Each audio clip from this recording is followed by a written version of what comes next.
Jack Fisher over there. Hey, Oh, Yeah. for look the at that. center. Yeah. All right. He's ready for you, Jack, whenever you're ready. All right, we're ready. So welcome to our weekly meeting. We're going to, well, before we get started, let me say, please turn your phones to stun so that there's no interruptions with any ringing.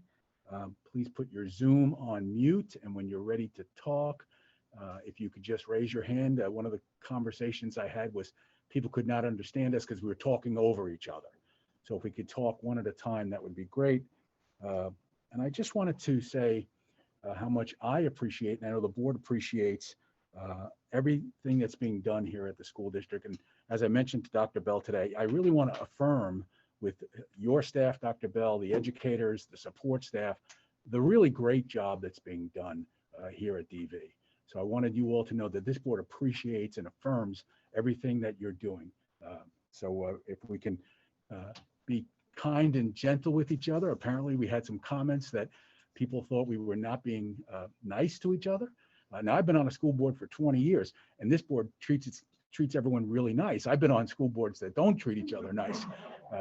So just wanted to let you know that people are watching, and as long as we don't talk over each other, I think they'll get the feel that we really enjoy working with each other, and that our goal is for the benefit of all the children in the district. And lastly, it's now up on the board that we're going to have questions after on schoolboard@dvsd.org. Corey is taking those questions when we're done. So with that in mind, let's get right to the big topic of the night, which is closures and changes in the model of instruction that we may or may not encounter over the next few months. So with that, we're going to go to Dr. Bell. Thank you. We've looked at this once before, I think, once or twice before, but there's two different charts that we have to follow or should follow in terms of just understanding where we're at. But all of it is considered guidance at this point, unless the Department of Health were to step in.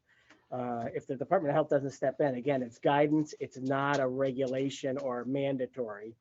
The first one talks about the level of transmission in a county and where you are in terms of low, moderate, and substantial. If you're low, you can be full in-person or blended learning. Moderate is blended or remote. And then of course, substantial is fully remote. And then the other page is, it talks about not county numbers, but rather the number of positive cases that we have in our schools. So two totally different measurements. And then so you'll see, and then there's low, moderate, and substantial. They use the same terminology, but the second chart, and again, for the public, anybody can find these on the PDE website. If you're on the Pennsylvania Department of Education website, you just go to, and if you go to determining instructional models, it'll pull up the low and moderate and substantial. And then the other one is called pre-K-12 schools following identification of a case or cases of COVID-19. But you can find them on the PDE website pretty easily. But the second one is all about just when there are cases, positive cases of students and or staff in the schools.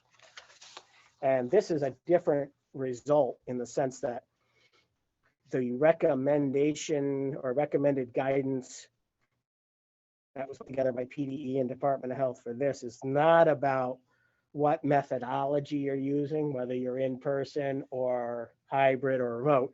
It's just talking about suggested times that you might want to close for deep cleaning and things like that, and then get right back on the horse, come right back.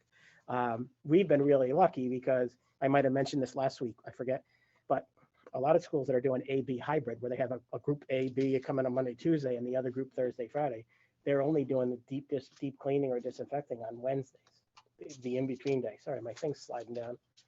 I'll take Dawn's trick thing out. And then, whereas we're doing the deep cleaning, disinfecting every single night, even though our population doesn't change day to day like some schools, we're doing it every single night to give us the best chance to stay in business for as long as possible. So when I look at some of this about the closing, I kind of scratch my head a little bit because I don't know.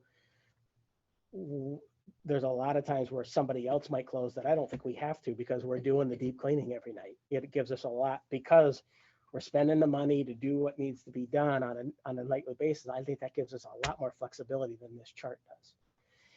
Now, who knows what we're going to be up against in the future? You know, it's anybody's guess.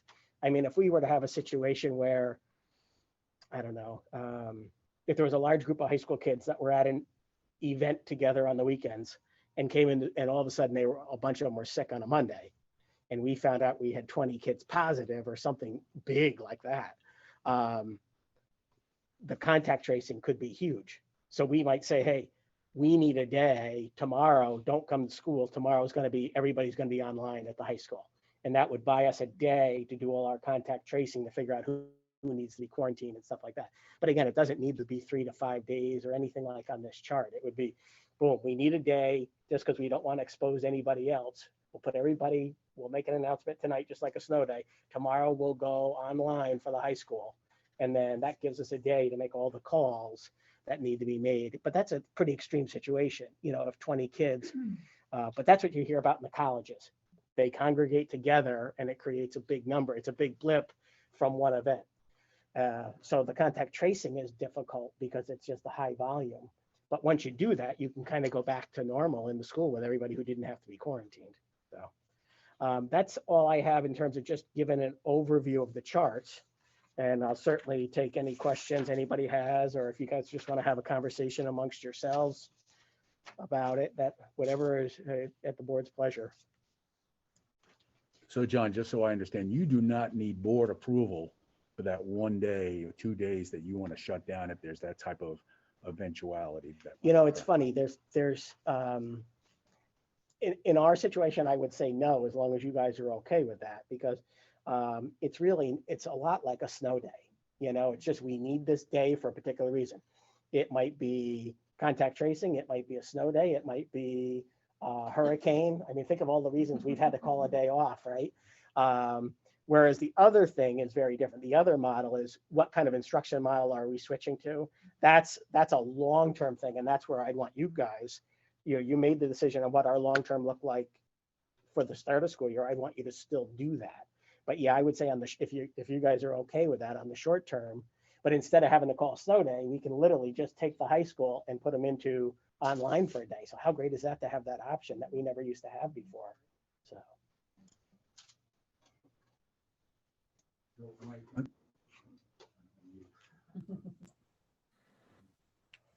I understand that we could operate.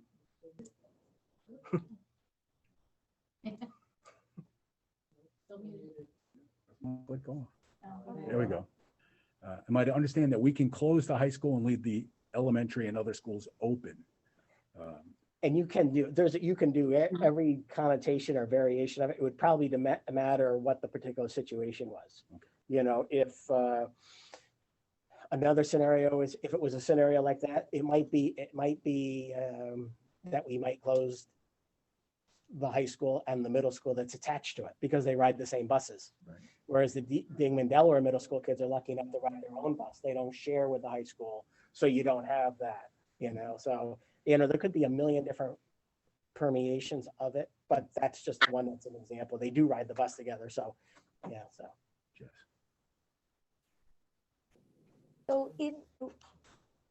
So just in those situations, I just want to make sure that we're giving and having a clear organizational, like as far as if we have a day that we're going to either close, you know, the high school, middle school, you know, or whatever, are the teachers then, are they Zooming? They just putting work up on Schoology for that day? So I just think that maybe now is the time to plan for those days and come up with a plan as to, so that the teachers are prepared as well. Right. So that they know what to expect should that happen. Right. And then people aren't scrambling the day of, do you know what I mean, Right. trying to figure out, you know, I mean, listen, some teachers may not be able to Zoom from home. Mhm. And I mean, I would assume in that situation, that might be a situation we wouldn't want the teachers to come to school. Whereas if we changed, you know, in our, educational models, they would then be Zooming from home. right, Okay. and our plan, because we fleshed this out over the summer and when we met with the unions and everything, and it was part of our health and safety plan. We plan that if we're 100% remote, that our teachers are still going to teach from school unless we get into some kind of mess like we were last March, where we were ordered to stay at home or something of that nature. Right. You know, so that would be our plan. Now, so obviously, if there was an example, we'll just stick with that one high school example of if there were 20 kids. The first thing we would have to do is find out who their teachers are, to find out if any of the teachers need to be quarantined. You know, if they were in, you know, and that's a lot less likely on the secondary level, because everybody has their own space, that kind of thing. But the first thing we would do is we would find out who those teachers are, find out if they need to be quarantined, and then everybody else would come. All the Okay. other teachers would come except for the teachers that need to be quarantined. Okay, And we are allowing the teachers to teach from home if they're in quarantine. We talked to the union about it, and we came up with an agreement of trying to work out all the what ifs. And so if somebody's home and they're quarantined and they don't want to teach from home, then they'll take a sick day, either a regular sick day or an FFCRA. But either way, they'll use leave time. But if they're home and and because we quarantine them and they're feeling fine, you know, they're asymptomatic or maybe no symptoms at all because they're not even positive. If they teach from home, we won't charge them a day as long as they teach their full day. You know what I mean? And we already have teachers that want to do that. The teachers who went into quarantine asked if they could do it. We said, absolutely. So they've actually taught from home this week. So we're like, hey, that's so much better than them posting work to Schoology and having everybody work independently. So that's a plus. So Dawn has a question, right, Dawn? No, Corey was just showing me how to say I had a question. Okay. I think Jack did, right? I'm sorry, Jack, yeah. All right, so John, these days that we use, they're really emergency days. You can use them for snow, hurricane, power outage, anything, right? But we don't want to really stress that word emergency right now because emergency COVID sounds a lot worse than emergency snow day. Right. So if you had to send partial or everybody in the district home that day, you could call it an emergency snow day or emergency COVID day or whatever you choose to call it. And we'll give you that power to do that. I guess we'll decide that tonight. I have no problem giving you that power, John. You know, that's power you already have, you know. Yeah.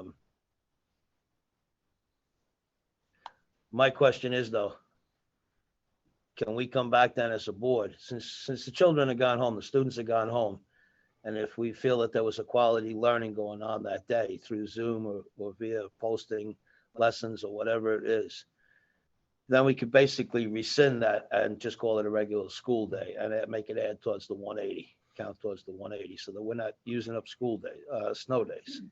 You know, because it's actually, in fact, if some of the district is here, actually in buildings, we can't call it a snow day. So we'd have to call it a school day. We just have to make sure that those students that were sent home from that building or whatever partiality there is, whatever partial kids we sent home are getting some sort of education. Right. I would say we So- just, instead of making it an emergency closing or a snow day, we'll just make it a 100% Zoom day. And then that way it's a countable day, no questions asked. We never used to have that flexibility, but they've given us a lot of flexibility. You know, they gave it to us temporarily for the fourth marking period last year, but now they've really loosened up to provide for multiple forms of delivery. So we've lucked out that we actually could just make it a Zoom day for every kid in this particular building. And then now certainly we'd have to make sure they're the buildings that all have Chromebooks. You know, so it's a little harder on the elementary because we've been stacking them up and not using them right, not having them take them home every night because we don't want them lugging them. But you also don't have the cross contamination, as they call it, like you do in the secondary school, because it's one group of kids with a teacher all day, not seven. You're not with 7 different groups, you know, so it's much simpler. And the number of people being quarantined in the elementary classroom is pretty small. You know, there'd be none or maybe just a couple kids that would need to be quarantined because they have more space. You know, the percentage of kids that come to school isn't as high on the elementary level as it is on the secondary level. The older they get, the higher our percentage of kids that are here. But yeah, really, we wouldn't even have to call it an emergency closing day. We just switch to a different form of operation, you know? And just as a point of clarification for the public, we are not making any decisions here tonight. These decisions have been made in the past, and its precedent has already been set. Dr. Bell runs the educational program on a day-to-day basis, not the school board on a day-to-day basis. So he has that authority already. Jessica. The flexible instruction days, the plan that we had approved and sent in, and that was for on a normal year, that's for 5 days that we can. So I understand the merits of sending that in, but is that even truly necessary this year? I mean, I guess what's the reasoning and what's the difference between calling it a flexible instruction day as opposed to a total Zoom day? Is there a difference this year, or? I think what it is not everybody has Zoom. So they just have, you either come to school or you chose cyber. They don't Okay. have that intermediate option, but when you have Zoom, it almost makes the FID days a moot point. Okay, Yeah. I wasn't sure if I was Yeah. missing something as to if Yeah. there was a difference. Yeah, not everybody has enough tech And equipment to have Zoom. so for this year, we have the ability to go well over those 5 days, correct? Yeah, because we would, We're going to be doing instruction. right, because we wouldn't count them as we don't have to count them as FID, so we're not bound by the 5, Okay. right? The difference when we would need it is if we had a major power outage Mhm. or something that it would have, they wouldn't be able to access the internet or whatever. That So makes then sense. you could have an FID day because you would have to have another mechanism to deliver the instruction, like packets for students and emergency lesson plans and those kinds of things. Okay, thank you. Mhm. Rosemary has a question. What would happen at the elementary level? I mean, at the secondary level, every teacher is already Zooming, so they could do that. At the elementary level, 3/4 of them are not Zooming. So how would that work? We're in the process of ordering equipment so that every classroom teacher will be able to Zoom at some point in time. So in other words, if Okay. we go to a hybrid or 100% remote, all those teachers that have kids in class are going to have to switch now and teach those same kids either in a hybrid fashion or in a 100% remote So- fashion. Okay. So eventually, if, who knows where we're going, but we need to be prepared that we may have to go Right. K-12 hybrid or K-12 online. So we went to Vicky and said, use Billy's magic money so we Use more, can yeah. get everybody ready. Where's that? I want to know where that tree is that you're getting all the money off of. you I know? looked, it's not in my yard. How many more Chromebooks do we need to be able to give every student a Chromebook? We're pretty much okay there. Okay. We're winding down. Secondary is good to go. Most of, oh, sorry. Let's see without my glasses. Sorry about that. We're down to, I think, just getting them for the primary school. And we had extra at the other 3 elementaries. Traditionally in the past, because of the age range, they didn't have it, they hadn't put as much there. So by the end of, actually probably by tomorrow, they should have enough for everybody for 1-to-1.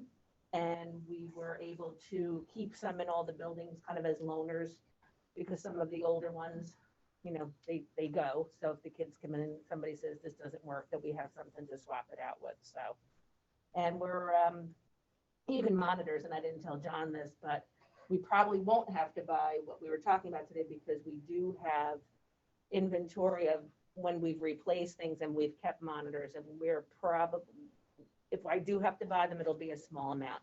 So mostly it's cameras and the adapters so that they can do the dual screen. So, and those are much, cheaper than buying, Chromebooks. So, Okay. Thank you. And back to Jessica.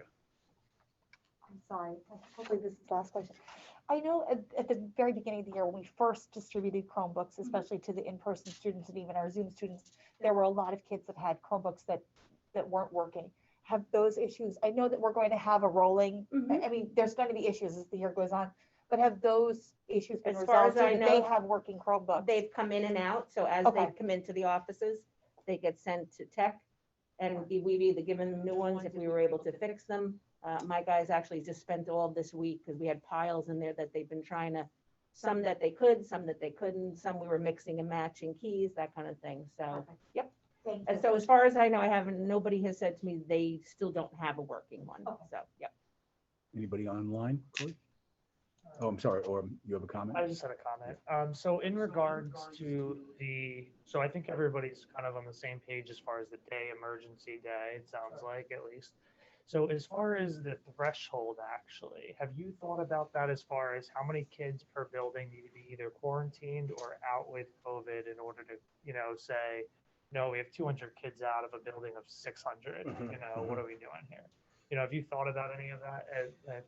We haven't gotten into numbers yet. We were just kind of wrestling with, as we talk at cabinet on Mondays, we kind of talk about different scenarios. What happens if there's a party on Saturday night that causes a ripple through the high school on a Monday or a Tuesday, that kind of thing. And of course, you work on all these different scenarios and they never come out the way you planned them, So it's always some kind of altered state of what you originally drafted. So we don't have like a magic number right now. Like we were very lucky last week with the high school person involved who was positive in that it didn't require, and I think it required around 20 quarantines as opposed to potentially, depending where they said it could have been 175 or 200. So we got very lucky just because of the location in the room where the person was kept the numbers low. So you get lucky. So one kid can throw you for a tizzy or one kid could keep it small. And sometimes it's just luck, We got lucky last week. Any further questions on topic number 2, closures and changes in models? If not, nobody online, Corey? Okay. John, let's talk about contact tracing. Sure. Chris is absent. He apologizes. He had to run upstate New York for a funeral for his uncle. But what he's really been tremendous for us. He's the one that has been, since March, he's been the one that's been participating on all the emergency management calls with the 10-county area and the local Pike Wayne, area. So he's been in constant contact with Department of Health. And he's been our link, even though that they don't apparently have the staff to do the contact tracing like they said they would. We've been doing a lot of the contact tracing, but while we're doing it, he's staying in touch with them. They know what's going on. And their point was, if you have to pull kids out of class to call their parents, send them home to quarantine them, you might as well go ahead and tell them this is how long you need to be quarantined, et cetera, because that's what we would call and tell them. So then what's going on now is Department of Health is playing catch up, doing the calls to the quarantine people after they've been quarantined to make sure they understand what you can and can't do when you're in quarantine. But they're a couple of days behind, to say the least. But Chris has done a really good job. And every time something happens, Chris is our guy who responds to that building. Because face it, even to our principals, this is brand new stuff. Only 3 of our 7 principals have had to deal with this so far in the first, 4 weeks of school. So Chris is our common denominator. Chris, I said, when Chris shows up at I joke with the principal, when Chris is walking up your sidewalk, get your sheets out, get your seating charts out, because the Grim Reaper's coming up the sidewalk, But he's our guy because now he can help each principal so that we do it the right way and the same way each time. It's great to have that continuity and not have 7 different people do it 7 different ways. And then he keeps a chart, and obviously this is confidential, but like for each person that we have that's a positive case, we have the date that we've been notified by the Department of Health. We have the date that the test collection was done. We work back 48 hours to what that date is. We have the date of their last contact with anybody at school. We have the date of the end of their quarantine and the date they're allowed to return to work or school. So we have that for every single case, and we keep track of that. And then Peg keeps track of everything that's also related. If there's anything that's staff, strictly staff, she has a running list of everything that she does, whether people are on leaves, on quarantine, whatever the case may be, so that we can have a history of every single thing that if Department of Health, PDE, anybody needs anything, it's all documented so that we have a thorough record of what we did and all the dates for all the different important milestone events. We'll sell them the idea at the end, right?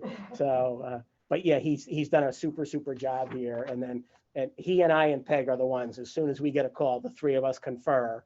And then Chris sets sail for the building that he has to go to. And then we coordinate things from here and keep in constant contact with he and the principal. So, And the return to school methodology, who gives that approval? Someone's been out quarantined for 14 days. What do they have to do to get back in class? Yeah. You want that, Peg? You want Sure. that? They have to be symptom-free for 72 hours before they return. We are asking that they are checked by their physician and hopefully get a test, but we cannot require that. But if we quarantine somebody, if we send somebody out because of a close contact, it's 14 days from the test result. And if someone is just exhibiting symptoms, they have a sniffle and a fever, we're sending them home and they have to be free of symptoms and no fever without Tylenol or any fever reducing medication for 72 hours. So that's basically following our flow chart. But we are encouraging them to be seen by a medical practitioner. So that parent would then call the principal, call Chris? If they're out, they basically, their school nurse is their contact. They And call we are constantly Chris and I are constantly in contact with the nurses. They're sending us reports on a regular basis, and they're coordinating amongst one another too. So. Great. Thank you. Jessica? If we have a student who, whether because of a positive test or they were a close contact and they are quarantined, if they are not adhering to their quarantine, what's the protocol as far as what happens? I mean, I realize that there's no discipline measures that we can partake in, but I mean, what are the discipline measures as far as the Department of Health? Yeah, that's what I would say. If something like that happens or happened, I think the most important thing is call the 800 number for the Department of Health, because they know who is supposed to be quarantined, because of the information that we give them.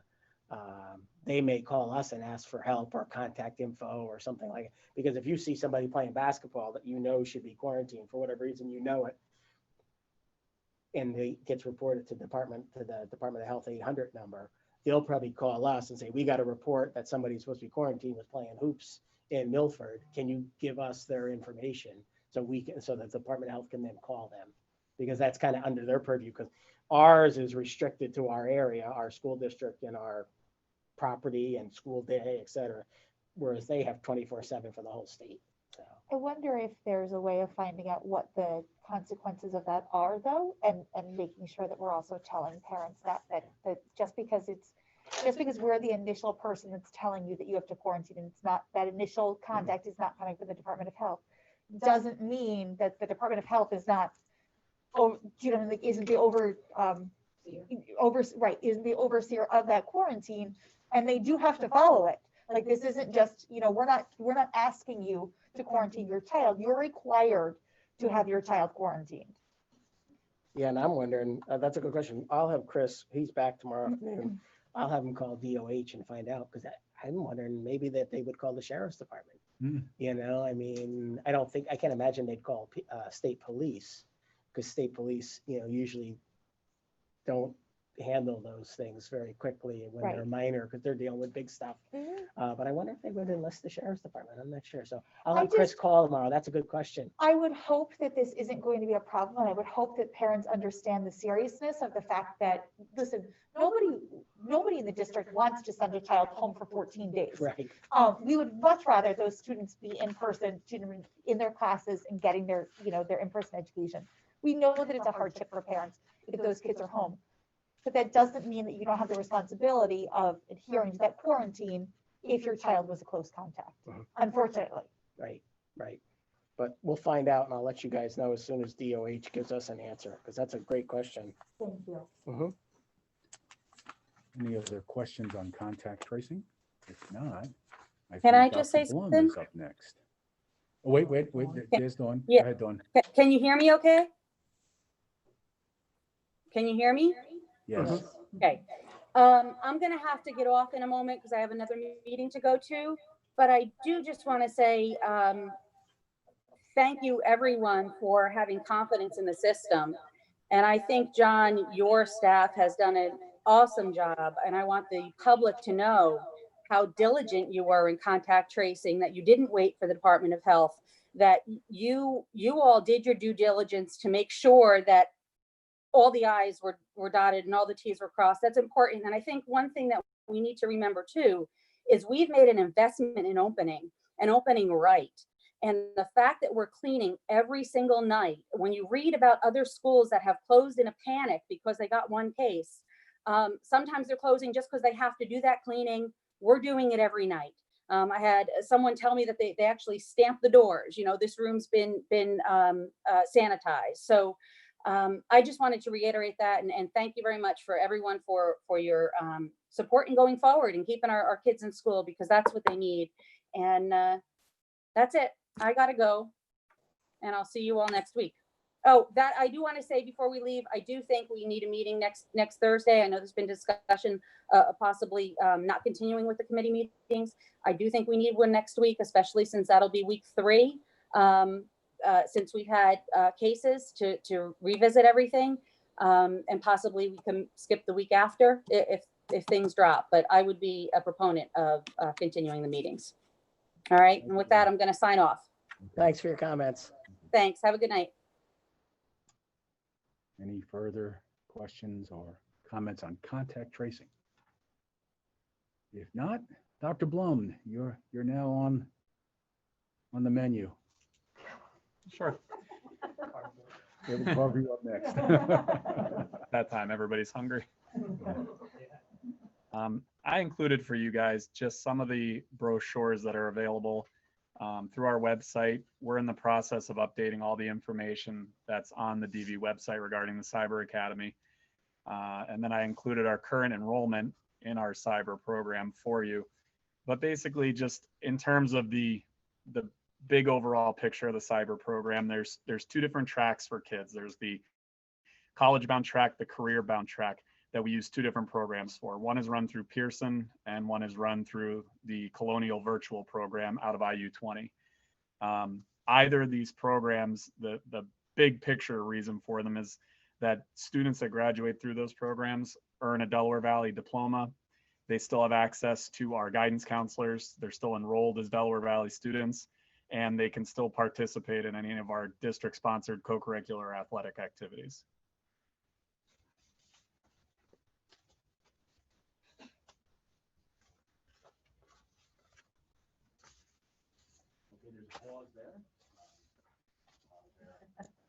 Sorry, are there any questions? Thank you. Because that's the cyber presentation. Okay.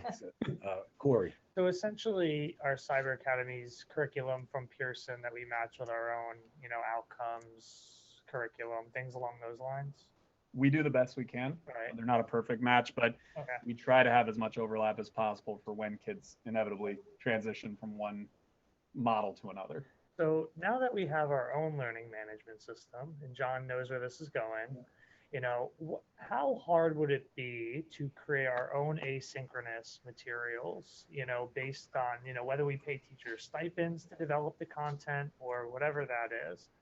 I know that we just got it, so, but looking down the road, that could be a massive cost savings to the district. And it'd be our own in-house curriculum that our own teachers develop. Anything that could have our teachers have their hands in that, I think would be the best thing. So yes, down the road, I definitely think that's something we should look at investing in. I think it'll be a very arduous undertaking, but I certainly think it's worth it. Jessica has a question. Kind of goes along with what Corey was just asking. How much live instruction are DV Cyber Academy students receiving from a teacher? I know that they have access to email and chats. I know that they are getting more, I believe it's recorded videos. Mm-hmm. But how much, live instruction do they get, if any?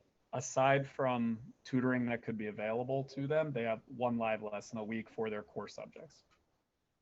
So that'd be like 45 minutes. Half hour to 45 minutes. I think that's important for people to know that it isn't. It's primarily asynchronous. Right, and for some families, they need more of the asynchronous. That works better for their families. But I just want people to understand that it is not, it's not going to be like Zooming for what the kids are receiving right now. They're not seeing a teacher for 7 periods a day with live instruction. So, thank you. Pam, yeah, unmute, please. Yep. And Brian, how many special education students are participating in each of these categories? We have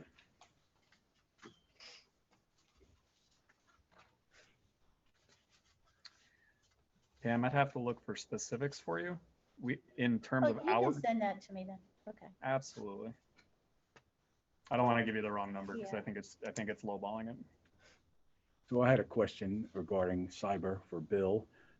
If I remember correctly, we talked a few weeks ago about budgeting 90 cyber, and we're now at roughly 290, just under that. So we have 200 cyber tuition payments to make at about, is it $5,000 a head?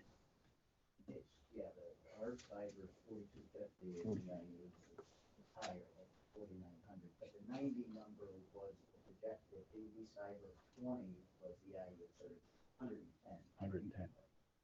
So we're potentially looking at an $800,000 shortfall just in that one category.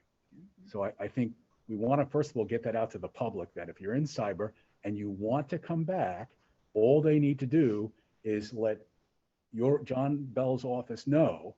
Actually, they'll just contact their guidance counselor. Contact their guidance counselor. I never unmuted so fast. Okay. That's funny. Because it is our goal, I'll get you in a second, Jack. It is our goal to bring that number down before the end of this school year. Otherwise, we're looking at a massive shortfall for next year. So with that, Jack, you have something you'd like to say? Yeah, I did. Thanks. Am I unmuted here? Oh, Jesus, glasses. All right. So Bill, what were the, just to continue on what Mr. Fisher said there, what were the numbers projected on outside cyber? What do we, you know, Okay, so do the yeah. whole gamut, the homeschooling, the outside cyber? Well, the outside cyber, we had budgeted 50 regular ed, and we are currently at 69 as of last, this is numbers as of last Thursday. Okay. They're updating all the time. And we budgeted for 10 special ed, and we're at 19 special ed. Okay. So we, in round numbers, we basically had $1 million in the budget. We're at 1.5 million. But if you remember, at the end of the budget, when we weren't going to raise taxes, we made an adjustment to try and leverage the legislators to put a flat fee. Governor Wolf had proposed $9,500 as a flat fee. And so we made a budget adjustment of $340,000 down. So in theory, now we're over $800,000 short in that line item also. So we're looking at 1.7 million as a shortfall right now. Now, if you updated, if the legislators would finally do the right thing, taking a 9,500 base cost flat, which is still above, look at ours. I mean, ours is 4,250, ours is at 5,000. We're up to close to $700,000 that they wouldn't have to raise any revenues whatsoever. All they would have to do is vote to do the right thing. And we would get $700,000 to go against that $1.7 million shortfall. So perhaps we need a resolution, a whereas this, whereas that. Oh. Okay. And signed. All right. What are we on with those numbers with the homeschooling? Do we have that too, Bill, or? No cost in the homeschool. No Okay, cost. so just if I can finish here a second on what I was trying to say. Like parents call me up and they say they're getting frustrated. The keys are stuck on the Chromebook or whatever. And I try to talk to them and exactly what I've said and what Dr. Blum has said tonight. You're not going to get a better education than having a DV educator in front of you, whether that be in person or on Zoom. So I try to tell them that. And let them know that they have to catch up from the beginning. Like if they switch this week, I know a few people did. You have to catch up from the beginning when you go to cyber. So I think it's what I get out of the people that I talk to is mostly their frustration. Now we're brand new in Zoom. We have the Chromebooks ordered. They'll be coming in. The whole country's looking for Chromebooks right now. You know, I talked to Dr. Bell a couple of weeks ago about the monitors, so I'm glad he found the monitors and the plugs are coming to hook them up for the dual screens. That's going to help. We're going to get better with Zoom. So Corey, I love your idea because long term down the road, and even though Dr. Blum said it's an arduous task, it is the future. And the future, it can be good. This all can come good for us, you know, this learning experience. So I would like to see that. But I think, you know, I know Mr. Fish is concerned about the money, and it's certainly my concern about the money and Bill's and everybody's concern. I think the fastest way we get people to come out of cyber and back into DV Zoom is to keep going forward with what we're doing to make Zoom better. It's not going to happen overnight. There's the technology lag, but things are getting better day by day, you know? So seeing far less complaints. I know since day one, I have 2 children Zooming every single day, one in the middle school and one in the high school. And I have not seen these problems. People have come to me with all these issues. I've not seen them myself in my own family, but I do see that they're out there and I do see that they're being addressed. So hopefully people will have patience with us. And I know patience right now in the United States of America and throughout the world, patience is at a very premium. Nobody seems to have it. You know? Certainly I don't. I never had it much of it to start off with. I have less today, but I do see Zoom being a viable option. Certainly, what I've seen of it, I'm very pleased. So those who are educating my daughters, I'm very appreciative. Thank you. Felicia. Just one quick question about the cyber enrollment, just so that I'm clear on it. So if we're at the 252, if say, I think they were allowed to choose at the end of the marking period, and typically it was 2 marking periods, but this year it's the 1. If say 100 kids come back, are we still on the hook, for lack of a better term, for the full amount if we have that many kids returning? Or is what we were at September 15th, that's the minimum? So if we stay there, and then I know you mentioned that they can exchange, so if you had 10 go in and 10 go out, that we would be on the hook for more. So that's my question. Brian, I believe the IU is by semester, correct? Correct, but we also amended our contract with Pearson to also go by semester. Okay, So that's yes, good. but not for the full amount. But we are on the hook for them if they leave. It's not prorated. It's by semester, so it's exactly half of the bill. 4750 divided by 2 is what we would. So So you'd if be on someone the left hook for today, we half, would still yeah. owe half if no one took that seat. Oh, but lots of ebb and flow, and so far, you know, literally one day, I think I told you guys, Stephanie, our secretary, had 15 kids coming out because they were either coming back to school or Zoom. And she had 15 new ones going in on the same day. Today I asked her, she said, I have 3 coming out and 2 going in. So a lot of days, there's a lot of fluctuation, makes a lot of work for her, but it's a wash monetarily. You know.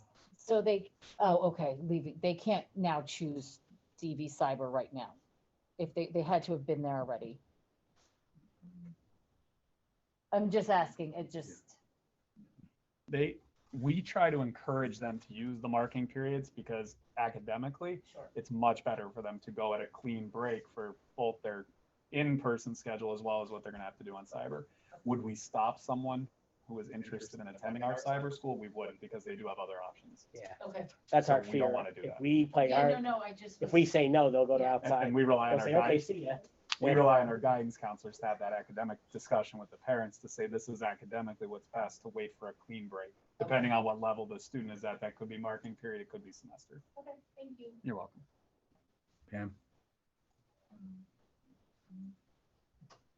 Bill, the 800,000, what you planned for special education has increased by 9 students.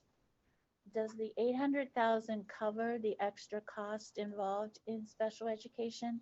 Or is that going to be above and beyond, for example, services that may be needed? And you're talking outside cyber, correct? Well, yeah, Well, outside cyber, by law, we have to pay $28,119. And every year I say we're one of the lowest costs per pupil, we're certainly in the area. So, I mean, that's it. I mean, they certainly are getting more than plenty for and sitting additional at home in a services. cyber situation. Are we still responsible on top of that for speech therapy or occupational therapy? That's included? It is.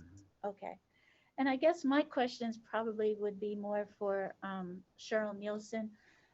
I think it would be nice for the board to know what the exceptionalities are that we are covering in cyber school, what grades,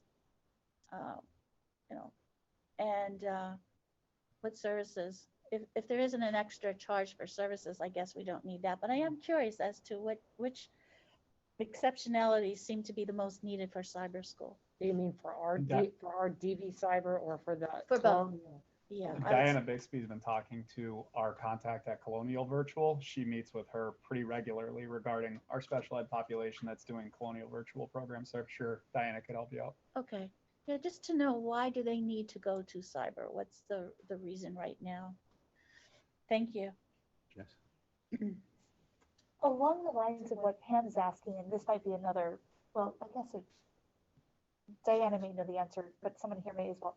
So if we have a student who is a special needs student who chooses either Colonial Virtual Academy or an outside cyber, if they don't do well, are we on the hook for compensatory education if they come back? Or because they chose a different educational model, that would not apply?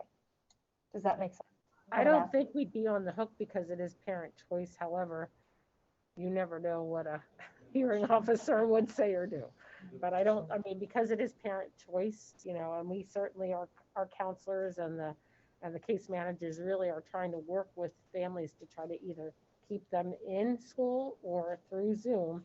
And that's certainly our recommendation, because the specially designed instruction can be best delivered by a teacher who's teaching them on a regular basis, not one period a week. Yes. So, that I don't, anyway, but again, I don't know what a hearing officer would say or do. Right. in that event, but And I mean, that may, clearly, depending on what we hear back from, Cheryl and Diana, may alter how we feel about that.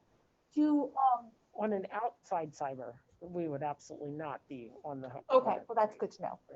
So when we have a special education student who potentially is looking at cyber, I know typically our guidance counselors are speaking with those families about what the best educational model for that student are.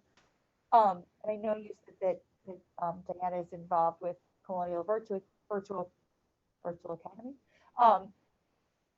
Do Cheryl and Diana reach out to those parents as well to discuss that with them prior to them choosing a cyber? If they're do we going to just change their rely- placement, they have their IEP meeting anyway. So they would Okay. be there for that process as well as the case manager. Perfect, thank you. You're welcome. One more comment. I have to admit that I'm shocked that there is only 1 hour a week being offered. Wow. And especially for a student with special educational needs. I had to make that comment. And that's been that way as long as we've Wow. had this relationship with Pearson, and we're very upfront with people about it. Are you sure that you're prepared to go to that kind of asynchronous, independent learning? I always say it's like the old correspondence course, but now it's updated with technology instead of them mailing you packets and back. And it's a very different style of learning. And it's most of our special ed kids really struggle with it, and Yeah. and a lot of them come back. I would imagine, and a huge responsibility for the parent. Parents, sure. Especially if you could have a teacher Mhm. assisting you through the Zoom. So I guess it's really important to find out what the holdup is with the Zoom, if any. It may just be a choice, but yeah. So we have a public comment, a question? Yes, we do. Apparently, one of the comments is that Chromebooks aren't compatible with some elements of the Pearson platform, but Pearson's pretty much cloud-based, and as long as you can get to the internet, you should be good on Pearson. Or is there elements of it that, Chromebooks aren't compatible with?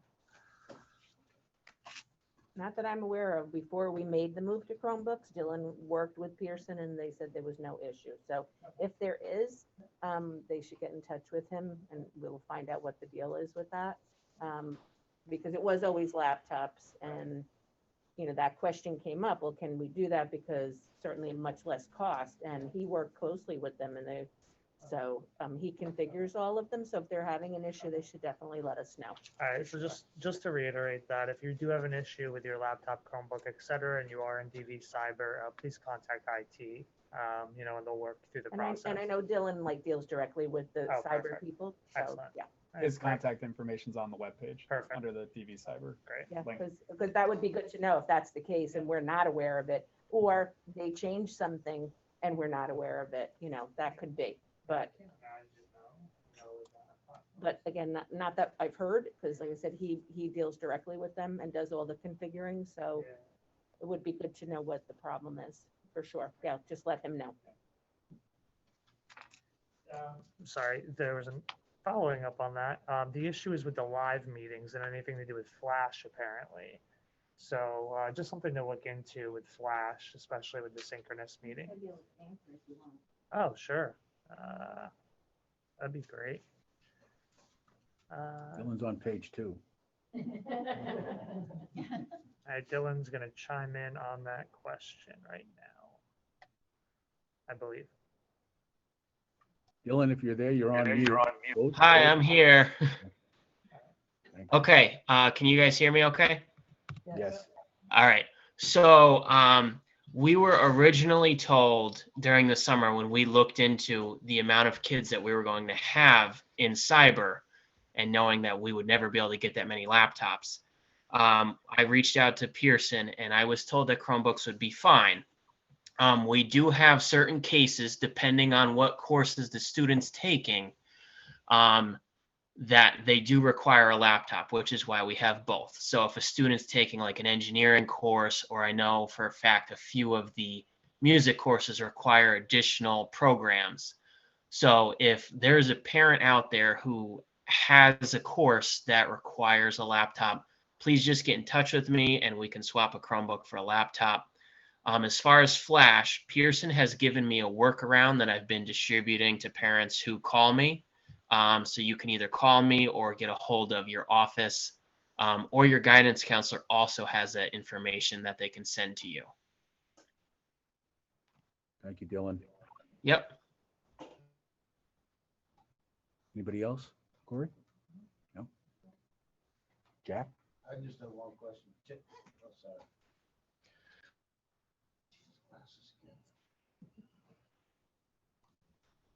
John, the 1 hour instruction for cyber schools I was always in the impression since I've been here that it was 1 hour. It hasn't changed at all, has it? It hasn't gone up and down. It's always been the 1 hour.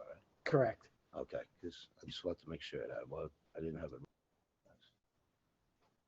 And Jack, So I we now have- have 290 something students getting 1 hour of instruction per week, live instruction per course. Okay. Yeah. But that's one I'll comment too, because that's one of the reasons why these outside charters rack up so much money is because, when you go to a university and you're 1 out of 80 in a lecture hall, that's why. With synchronous or asynchronous classes, when you don't need to lecture live or answer questions live, you could have, in an outside charter, 100 kids in your class. Right. And the parent, you would never know. You know what I mean? So that's just another reason, the drawback to outside cybers. Jack, anything else? No, that's it. That's it. John? I did want to mention one thing. Some people may not know it, but we had a 5th positive case yesterday. And I just wanted to talk about that from a communications plan standpoint.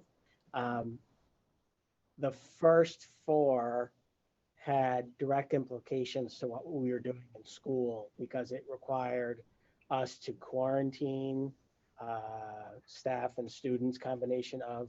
Whereas the fifth one, we didn't do an all call to the whole community. We posted it on our website so that we'd be transparent that we had a fifth case. And there's a letter, there's 3 letters up there. A letter for the first 2 on Wednesday, a letter for the next 2 on Thursday, and then the letter that we issued yesterday. That person had been quarantined last week, even though we didn't have a positive result yet. They were quarantined as a close contact. So we were expecting a positive, and it had no implications on anybody at school.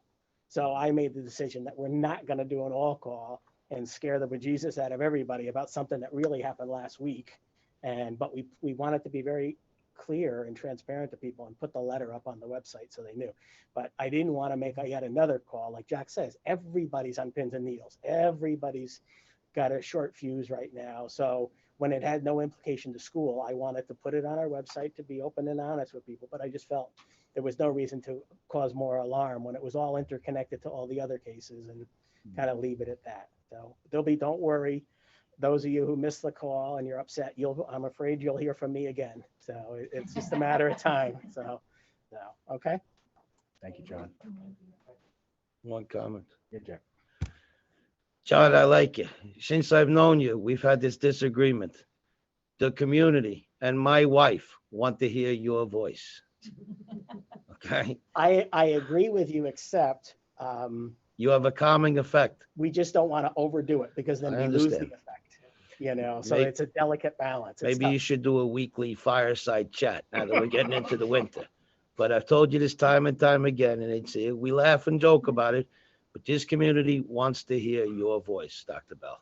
And they will. The next time we have a new case, they will. It's just, this was an unusual where we were expecting it. We knew it was coming, had already been quarantined, and it had no impact on anybody at school, which was really, really great. So wish we'd have more of those, right? And on that point too, really quick, and I mentioned it to a parent earlier, is that there's no best practices right now with communication regarding this COVID plan. You know what I mean? The district's going to get better at communication. You're going to learn your communication channels. You're going to know this is for this, this is for this. We'll get better at it as a district, as a country, with this as this keeps going. Yeah. But there's no manual that outlines, all right, when this happens, you need to do boom, boom, boom, boom. It's kind of flying or putting together the plane as you're flying it. And actually, there is no law that says we have to do any of that stuff, believe it or not. And there are districts that just let it be discovered through the county statistics and zip code by zip. But I just said, no, this is something that, when these things happen, rumors get going crazy. So the best thing to do is put the info out there so people know exactly what's true, what's not, just to nip rumors in the bud, because you know how the rumors are always much juicier. So. Leave it up to finding out on Facebook. All right, with 2 minutes left, let's talk a little bit about where we're going with this committee over the next 4 weeks. Originally, we had agreed to meet every week. I floated the idea of perhaps making it every other week, and Dawn and some other folks made it pretty clear they still want to meet every week, and I'm agreeable to that. However, let's remember, we don't want to overtax our administrators to be here every Thursday night. But if you all consider this to be an important meeting, 1 hour a week, I'm willing to continue to go forward. So with that, I'm going to let Jess say something. I'm not sure that we need to meet every week in October. I just think that next Thursday, because October 5th is the date that we're allowing students back into the building, I just think that next Thursday is a particularly important date to meet. So I don't mind talking about the rest of October and not meeting every week in October. I just do think that October 1st, if we're allowing students, I think they have to give us numbers by September 30th. I just think that those numbers may change what things are going to look like. And I just think that next Thursday is an important meeting to have those, to be here face to face and be able to discuss that. Now, we haven't advertised anything in October yet. We can do that tomorrow, but do you want us to change it from a work session to a voting meeting? Because technically you can't vote in a committee. So if we had another rough week or whatever, something happens, you couldn't do anything about it in a committee. So should we perhaps make it a special meeting as opposed to a committee meeting?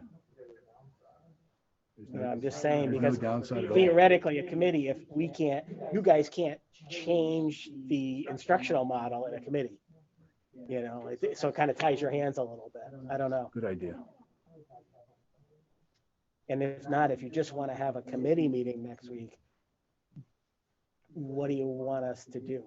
You know, what do you normally you give us like a week's lead time and then we spend the week getting ready to prep. Well, I think what I heard was that we'd like to hear from Diana Bixby and Cheryl Nielsen. Mhm. And there was a third person whose name I don't recall. Right? Isn't there someone else involved with special ed? Yeah. Oh, okay. Then those two, perhaps they can give us a presentation on questions we might have as to how special ed is moving along or where they're hitting snags, and put that on the agenda. Mhm. And then we'll also discuss what might or might not happen on October 5th. We can update you on the number of Zoom kids that are coming back. Yeah, that's, You know, That's really what I think is important too. okay. well, actually, we've had it the other way. After my calls last week, we had a lot of people leave for Zoom. You know, like 6 at Shahola, 20 at the high school, that kind of thing. You know, because, you know, everybody, there's a little bit of the fear factor. I think it didn't happen for a lot of people because I think most people understand that there are going to be positive cases. That's just the nature of the beast, you know, and so, but we can get that data for you for sure and let you know how many people called in and said they're coming back, you know, and then of course Marvin's always wants us to ask about the bus too, because right now we're in a great place for bus, but he wants to know that as well. Right. So buses and special ed Sure. next week. Jack, you had a question? Yeah, John. In our voting meetings are supposed to be under the rules we've adopted.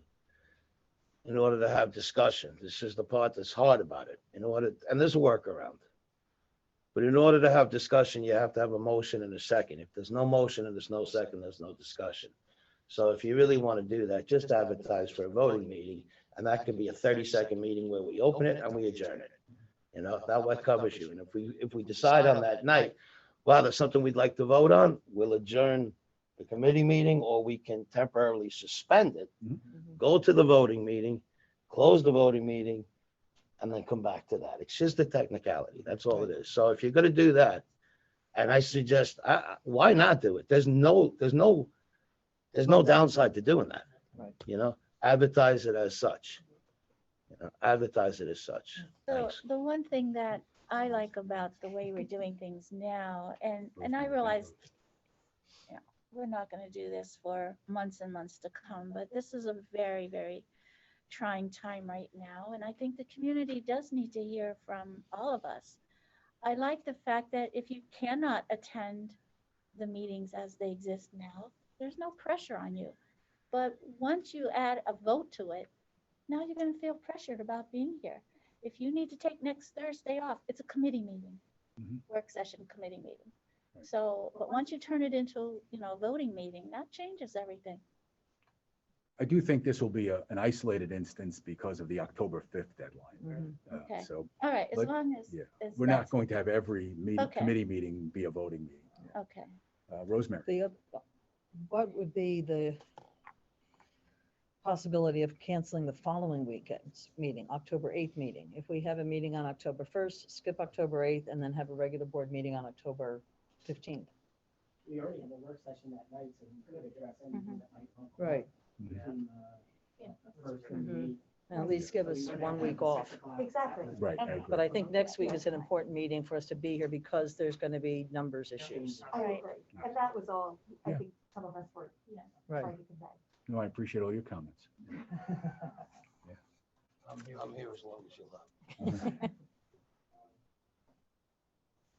It's 7:04. Any other comments from the public? Yeah, I have two.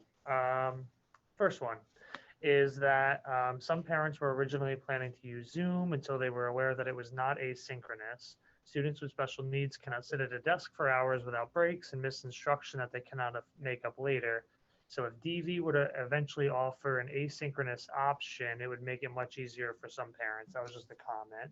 And I think everybody in agreement with that comment. So thank you for that. The second is, and the last, the second time being, we are at a moderate level in the county for 2 weeks. Do we have a plan to switch to blended at some point, or are we continuing indefinitely at this juncture? Well, John, I don't think we have a plan to do anything right now, and we're taking it day by day. I mean, that pretty much is my understanding. I think that there's a lot of factors that go into being moderate as a county. And for me, the most important thing is what's going on these campuses and in this district. And I think being 4 weeks in tomorrow, knock on wood, hopefully it's still like for where we are. I'm very impressed with, and it's all of you guys and the cleaning and all of those things. It's just a testament to being in person, and we can mitigate and wear masks and be in a classroom and educate face to face. And you guys have a lot to be proud of, you know.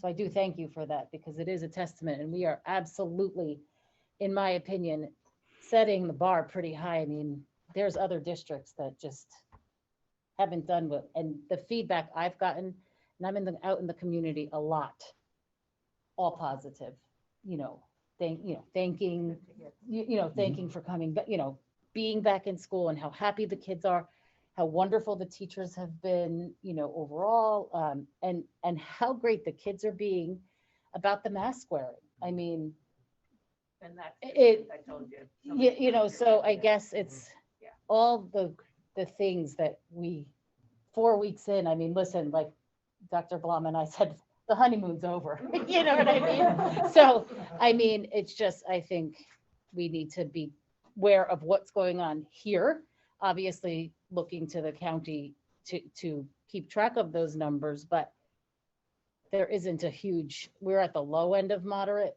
So, I mean, I do think that we need to obviously keep an eye on those numbers and keep safety in mind, but also be aware of what's just more pressing in our district. And I think it's Thank- important sorry. to remember you. that, I'm sorry. No, I was done, but Okay. thank you for listening. Yeah. That we're looking at a cluster. We're not looking at a district-wide spread right now. So, I mean, that has an influence, I think, on the decision also, if I'm correct. Yeah. Those 5 cases were spread out all over the place in multiple, It'd be a different from Mill Rift all the way to Dingman's, that'd be a different story, So it's all those things are different factors. We have to weigh them all together, but it's a process, and there's no canned response, because there are no 2 scenarios that are the same. So we have a comment from Jess and then to Jack. I just wanted to say one thing about the first comment from the parent as far as in regards to asynchronous instruction. I don't think that there's anybody here that wouldn't disagree that if we had the ability to offer all 3 forms of education, we certainly would.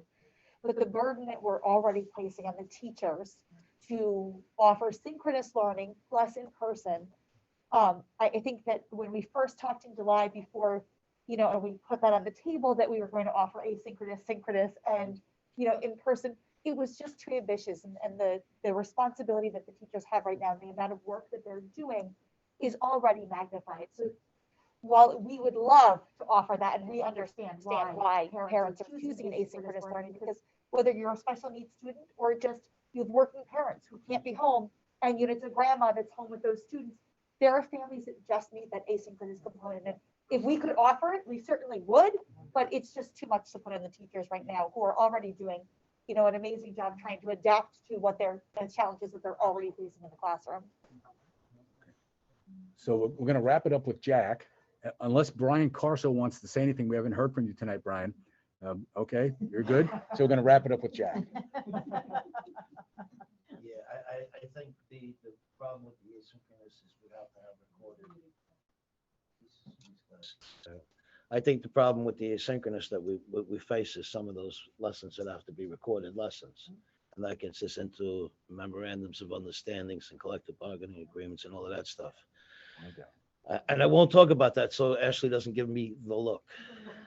Solicit. The one thing, I get that question, Corey, a lot from the public, and I don't know how this questioner or who this questioner is, but I'll tell you the way that I received that message personally. And these are people coming up to me asking me. I've heard this week a lot, Jack, according to PDE, close of business on 9/11, we were in moderate. Close of business 9/18, we were in moderate. Tomorrow is 9/25. Is the board gonna take the suggestions from CDC, or are they not gonna take the suggestions from CDC? And that's how I get it put to me. Pretty much the public that I talk to wants to know what we're doing. And I say, stay tuned, and we'll see. You know, that's why there's 9 of us on the board, and that's why we have votes. So that's would be my answer to that person, because that's the answer that I give out. So, thank you. With that, we're adjourned. Thank you. Thank you.